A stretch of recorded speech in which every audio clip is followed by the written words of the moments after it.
오늘 아침에 우리가 함께 나눈 말씀은 여호수아 7장 1절부터 5절까지 말씀입니다. 이스라엘 자손이 전멸시켜서 주님께 바쳐야 할 물건을 잘못 다루었다. 유다 지파에서 세라의 증손이요 삽디의 손자요 갈미의 아들인 아간이 전멸시켜서 주님께 바쳐야 할 물건을 가져갔기 때문에 주님께서 이스라엘 자손들에게 진노하셨다. 여호수아가 여리고에서 베델 동쪽 벳 아윈 곁에 있는 아이성으로 사람들을 보내면서 그들에게 올라가서 그 땅을 정탐하라고 지시하니 그 사람들이 올라가서 아이성을 정탐하였다. 그들이 여호수아에게 돌아와서 이렇게 말하였다. 모든 백성을 다 올라가게 할 필요가 없을 것 같습니다. 2,000명이나 3,000명만 올라가도 아이성을 칠 수 있습니다. 모든 백성이 그 성을 치느라고 다 수고할 필요가 없을 것 같습니다. 그 성 안에 있는 사람의 수가 얼마 되지 않습니다. 백성 가운데서 약 3,000명이 그리로 올라갔다. 그러나 그들은 도리어 아이성 사람에게 패하여 도망쳐 왔다. 다 같이 읽습니다. 아이성 사람은 이스라엘 사람을 36명쯤 죽이고 성문 앞에서부터 스바림까지 추격하여 비탈길에서 그들을 쳤으므로 백성의 간담이 서늘해졌다. 아멘.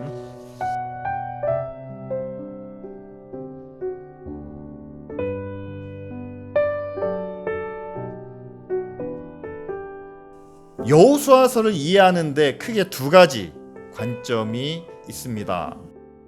하나는 이스라엘 백성들이 하나님께서 약속하신 땅 가나안에 들어가서 자신들이 살 땅을 차지하고 거기에 나라를 세우는 거죠.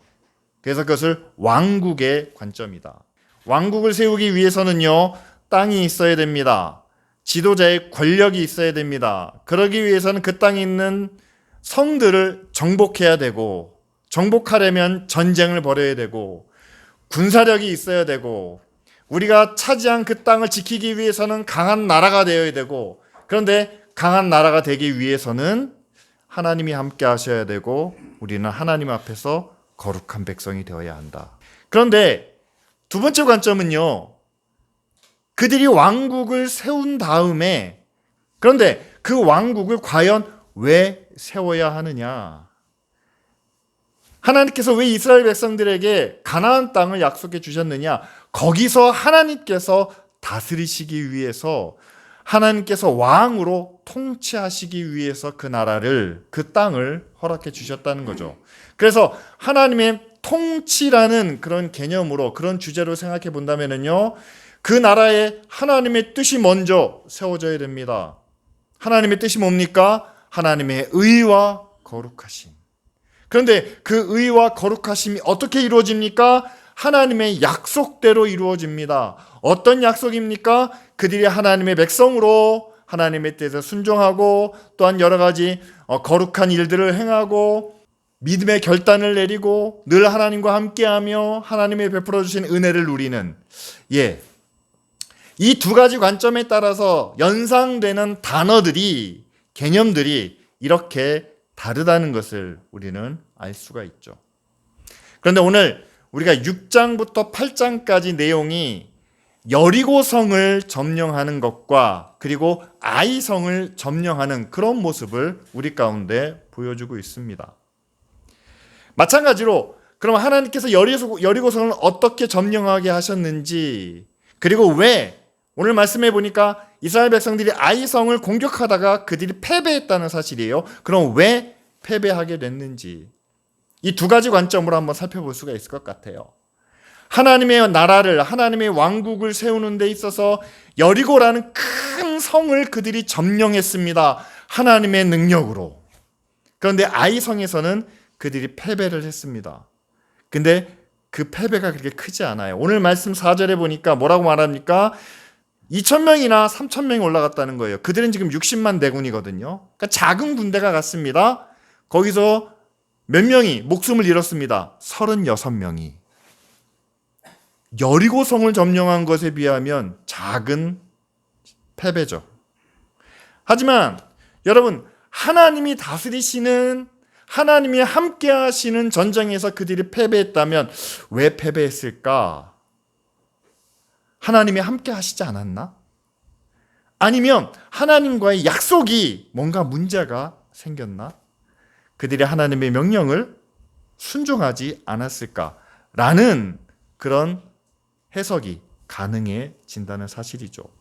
여러분, 여리고와 아이성은요, 이스라엘 백성들이 공격하는 데 있어서 이 두 성을 점령하는 데 있어서 서로 다른 모습을 보여주고 있습니다. 여리고성은 여러분 잘 아시는 것처럼 하나님께서 직접 나가 싸워 이기신 그런 전쟁이죠. 이스라엘 백성들은 그 여리고성을 말없이 걸었습니다. 마지막 날에는 7바퀴를 돌았습니다. 그러니까 여리고성은요, 하나님께서 이스라엘 백성들에게 주신 선물과 같은 그런 전쟁이었다는 거예요. 그들이 싸우지 않았습니다. 마지막에 성이 다 무너지고 난 다음에 들어가서 그것을 점령하는 과정만 있었을 뿐, 그들이 성벽을 타고 넘거나 어떻게 하면 우리가 그 성을 무너뜨릴까 고민하거나 노력하지 않았다는 사실이죠. 따라서 여러분, 전쟁에서 얻은 전리품은요, 오직 그 전쟁에 승리한 사람만이 취할 수 있습니다. 그래서 이스라엘 백성들에게 너희는 그 모든 것을 다 여호와 하나님께 돌려라. 그것은 하나님의 싸움이었고 하나님의 승리였다는 것을 분명하게 보여주시죠. 반면에 아이성은 어떻습니까? 자, 오늘 말씀 가운데 나타납니다. 여호수아가 먼저 정탐꾼을 보냅니다. 정탐꾼의 보고는 뭐 별거 아니에요. 그냥 2, 3천 명 가서 싸우면 우리가 능히 정복할 수 있습니다. 그리고 그 싸움에서 만일 그들이 이겼다면 거기서 얻을 수 있는 전리품은 모두 이스라엘 백성의 차지가 되겠죠. 여리고는 하나님이 싸운 전쟁, 하나님이 이스라엘 백성에게 주신 선물과 같은 승리였다면, 아이성은 이스라엘 백성들이 직접 나가 싸움으로 그 결과를, 그 전리품을 스스로 챙길 수 있었다라는 사실이죠. 그렇기 때문에 여러분, 여호수아 6장과 8장에 나오는 하나님의 명령이 이렇게 차이가 있습니다. 6장 18절에 보면은요, 너희는 온전히 바치라. 바친 것 중에서 어느 것도 취하지 말아라. 손대지 말아라 라고 말씀합니다. 왜냐하면 그것을 손댔다가 너희들이 고통을 당하게 될 수도 있다. 이렇게 말씀하시죠. 여리고성은 그런 전쟁이었습니다. 반면에 아이성은 어떻습니까? 8장 27절에 보니까 그들이 두 번째로 공격해서 아이성을 점령한 후에는 모든 가축과 그 성의 전리품을 누구에게 주셨어요? 이스라엘 백성들에게 다 주셨다라고 성경은 이렇게 말합니다. 자, 그렇다면은요, 여러분, 이 두 가지 전쟁의 차이점을 우리는 분명히 기억해야만 한다는 사실입니다.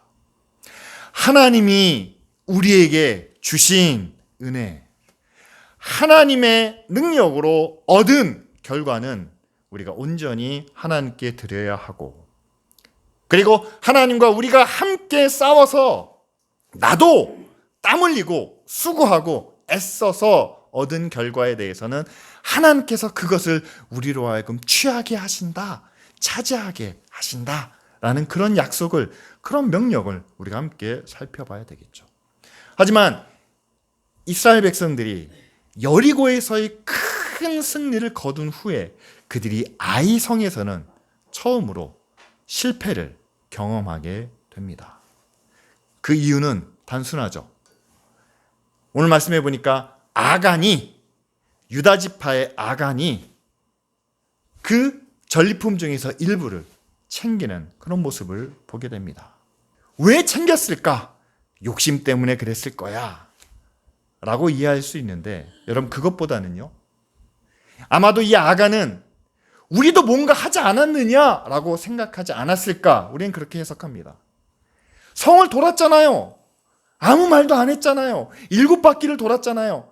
이건 하나님만이 하신 일이 아니고 나도 챙겨야 된다, 나도 챙길 자격이 있다 라는 마음에, 그런 마음을 갖게 되니까 6장 18절에 너희는 온전히 바치고 손도 대지 말아라 라는 그 말씀이 귀에 들어왔어도 쉽게 잊지 않았을까? 우리는 그렇게 생각해 봅니다.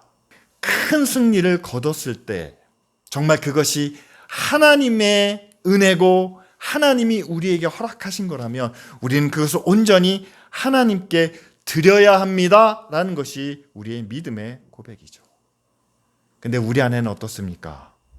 그렇게 큰 승리를 거뒀는데, 그렇게 큰 영광을 받았는데, 여러분, 큰 것을 우리가 받았을 때 거기서 조금이라도 내 것을 챙기고 싶은 그런 마음이 우리 안에도 자리 잡고 있지 않은가요?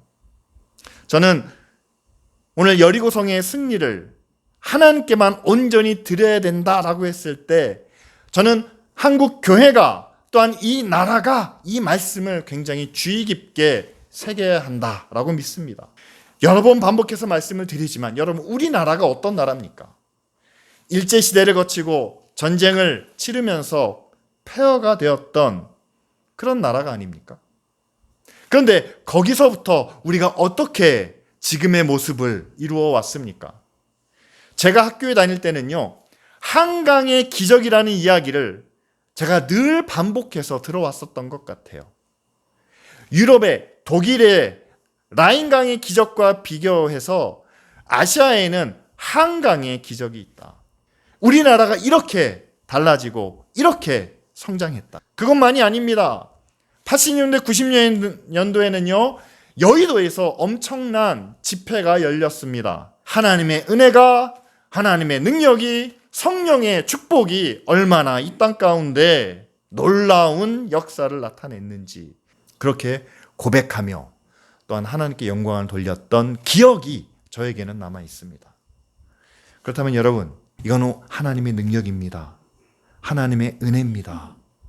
성령께서 하신 일입니다. 그렇다면 한국 교회가, 이 나라가 거둔 승리는 바로 여리고성에서 거둔 승리와 비슷하다는 사실이죠. 그러면 여리고성에서 거둔 승리는 오직 하나님께만 돌려야 하는 것처럼 한국 교회가 이 자리까지 오면서 우리가 얻은 그 영광과 그 힘과 그 모든 권세는 교회가 취하는 것이 아니고 어느 한 목회자가 취하는 것이 아니고 그것을 온전히 하나님께만 돌려야 한다는 사실이죠. 그렇지 않습니까? 그런데 여러분, 지금 현재의 상황이 구약의 여리고와 아이성처럼 이렇게 칼로 딱 나누듯이 이렇게 구별되는 것은 아니에요. 우리나라가 이렇게 성장하는 데는 하나님의 은혜와 능력도 있었지만, 그러나 우리 부모님들의 정말 땀과 눈물과 헌신도 함께 있었습니다. 교회가 이 자리까지 오는 데는요, 우리 믿음의 선배들이 날마다 새벽마다 기도하며 하나님께 부르짖고 그들이 정말 하나님 앞에서 헌신하며 불의한 것에 맞서 싸우는 그런 믿음의 결단도 있었습니다. 어느 게 더 클까? 하나님의 은혜와 능력, 그리고 우리의 헌신과 수고, 크고 작음을 따지고 싶은 마음은 없습니다. 그러나 분명히 우리가 기억해야 될 것은 우리의 헌신과 우리의 수고와 우리의 노력도 있지만, 그러나 그 이전에 우리를 향한 하나님의 사랑과 은혜와 능력이 훨씬 더 크다는 사실을 우리가 인정해야만 하고, 또한 그로 인해서 거둔 결과는 먼저 하나님께 드려야 한다. 이스라엘 백성들이 자만하여 하나님께 드릴 것을 먼저 차지함으로 그들이 실패했던 것처럼, 그들이 패배했던 것처럼 우리는 그 전철을 밟지 않아야 된다라는 사실만은 분명하다는 사실이죠. 그래서 저는 여러분들에게 신약에 나오는 사도 바울의 자세를 여러분들에게 말씀드리고 싶습니다. 사도 바울이 그가 하나님을 향하여, 교회를 향하여 3번이나 걸치는 그 전도 여행을 통해서 얼마나 많은 교회들을 세웠습니까? 그리고 그 안에서 그가 얼마나 헌신했고 얼마나 고난과 핍박을 받았는지는 여러분 성경에 잘 기록되어 있죠. 그런데 그가 고린도전서 15장에 이렇게 스스로를 고백합니다. 나의 나 된 것은 오직 하나님의 은혜다. 여러분, 바울이 헌신하기 위해서 믿음의 결단을 내리지 않았을까요? 바울이 선교 여행을 다니기 위해서 스스로 헌신하며 결단하며 고통을 참으며 그가 애쓰고 노력하며 기도했던 시간이 적지 않았겠죠. 그러나 이 모든 자신의 노력과 자신의 수고를 하나님의 은혜라는, 하나님의 능력이라는 그 기초 위에 작은 점과 같이 올려놓았다라는 사실입니다. 저는 여러분들과 함께 이 말씀을 나누고 싶습니다.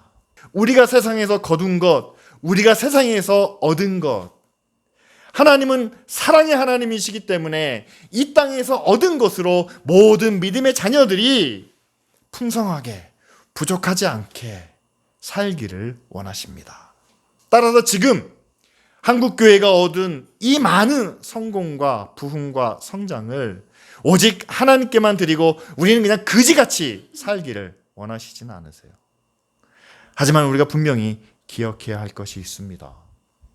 여리고성을 점령하고 난 뒤에는 하나님의 영광은 오직 하나님께만 돌리라고 말씀하십니다.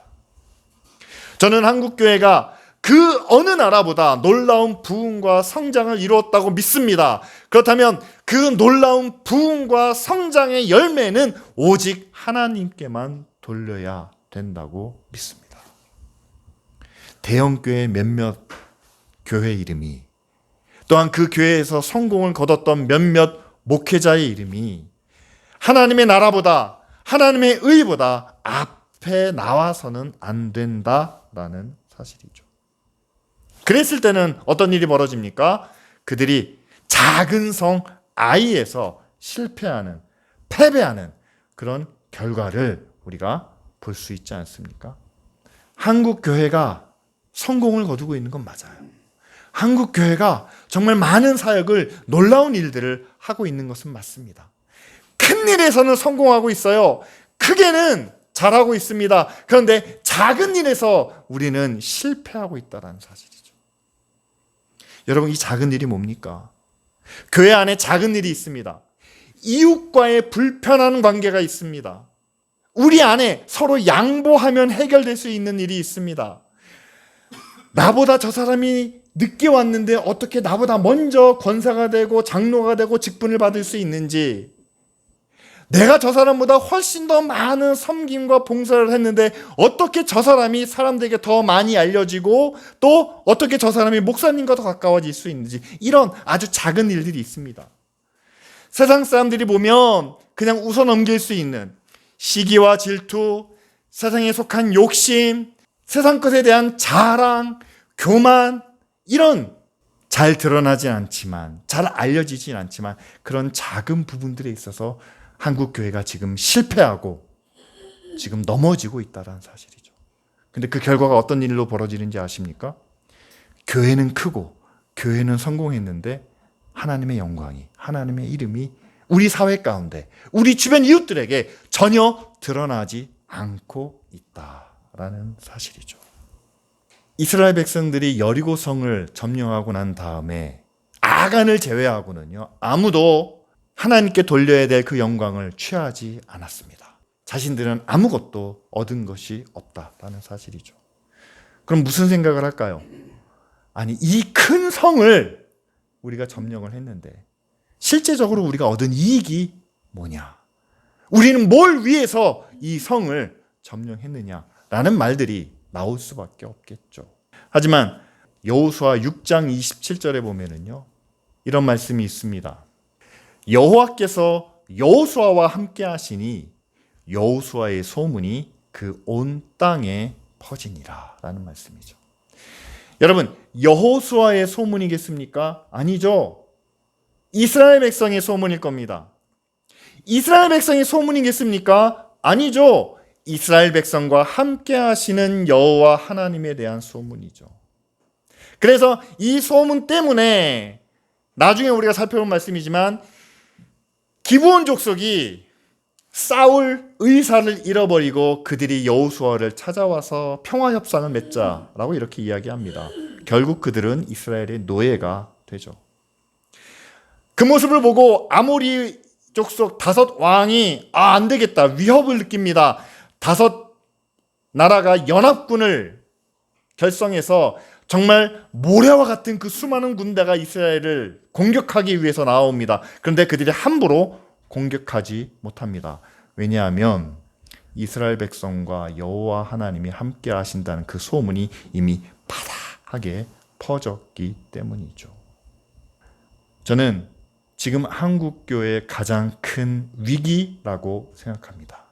왜냐하면 교회의 소문은 많이 퍼졌어요. 사랑의 교회, 온누리 교회, 야 거기 대단하다더라. 목사의 소문은 많이 퍼졌습니다. 야 그분 말씀 잘하더라. 그분이 능력이 있대더라. 그런데 하나님에 대한 소문은 퍼지고 있지 않다라는 거예요. 우리가 알고 있는 하나님은 어떤 하나님입니까? 의로우신 하나님이에요. 거룩하신 하나님이에요. 불의한 것을 참지 못하시는 하나님입니다. 불공평한 자들, 가난한 자들, 과부와 고아들에 대하여 하나님이 얼마나 그들을 사랑하시는지, 그들을 얼마나 아끼시는지, 재판하는 사람이 굽게 재판을 하면 하나님은 그것을 가만히 보시지 않는 분입니다. 그런데 우리가 살고 있는 우리 현실 속에서 그런 하나님에 대한 소문이 교회를 통해서, 목사의 입을 통해서, 성도들의 대화를 통해서 세상 가운데 퍼지고 있느냐? 아니요. 여전히 교회에 대한 소문, 목사에 대한 소문, 잘 나가는 연예인 있는데, 잘 나가는 사업가가 있는데 그 사람이 어느 교회 장로더라, 집사더라, 이런 소문만 퍼져 나가고 있다라는 사실이죠. 하나님에 대한 소문이 더 이상 퍼지지 않는다면 저는 여러분들과 나누고 싶은 이야기가 이겁니다.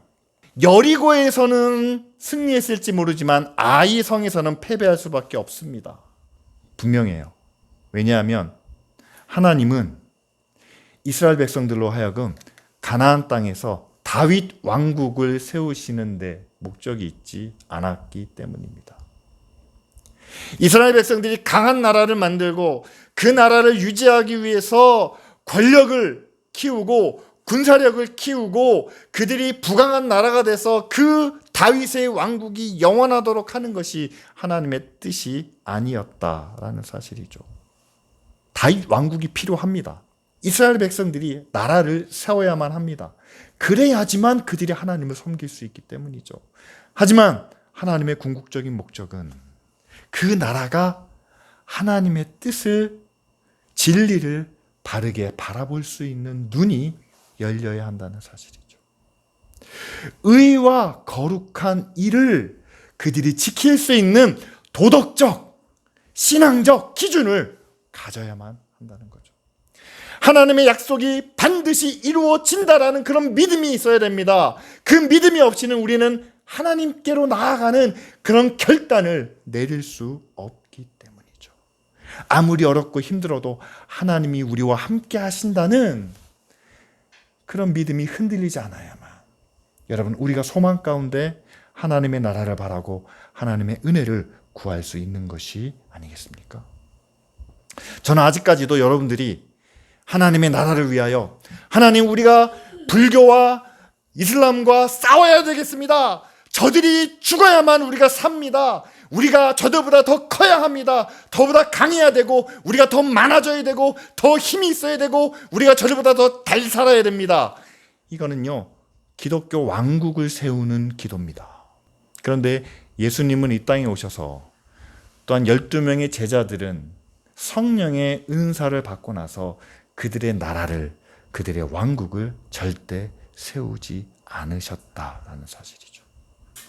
예수님께서 교회를 위해서 기도하면서 너희가 적들을 다 물리쳐야 한다, 너희가 강해져야 된다, 너희가 부자가 되어야 된다라고 말씀하신 적이 없습니다.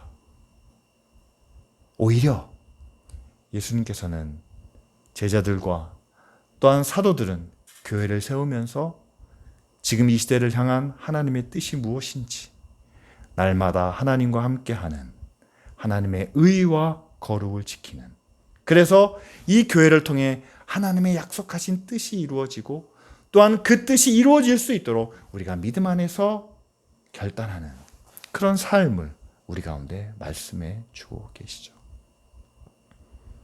저는 냉정하게 본다면 한국 교회는 하나님의 나라를, 왕국을 세우는 데는 성공했습니다. 다시 말하면 여리고 전쟁에서는 승리했습니다. 하지만 한국 교회는 지금 아이성에서 패배하고 그 패배를 극복하지 못한 가운데 있다라고 저는 봅니다. 왜냐하면 아직까지도 교회가 하나님의 의와 거룩 앞에 온전해지지 못했습니다.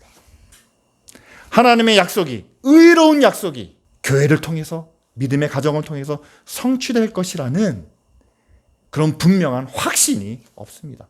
그러니까 자꾸만 세상의 방법, 편법, 불법을 교회가 행하는 것이 아니겠습니까? 더 나아가서는 한국 교회가, 우리 사회가 얻은 그 놀라운 기적과 같은 일들을 보면서 우리도 그 가운데 지분이 있다라는 생각을 하고 있어요.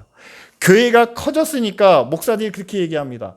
교회가 이렇게 커졌는데 내 지분도 있는 거 아닙니까? 하면서 무리한 퇴직금을 요구합니다. 교회가 이렇게 커졌는데 장로들이 당회에서 결정하는 권한을 주장합니다. 우리가 결정할 수 있고, 우리가 선택할 수 있고, 우리가 좌우할 수 있는 것 아닙니까? 교회가 하나의 왕국을 이루었지만 하나님의 통치가 이루어지지 않는 거죠. 하나님의 뜻이 그 가운데 나타나지 않습니다. 하나님의 의와 거룩이 교회를 통해서 나타나지 않습니다. 나아가서는 교회를 통해서 하나님에 대한 소문이 세상 가운데 나타나지 않고 있습니다. 이 시간 우리 함께 기도하기를 원합니다.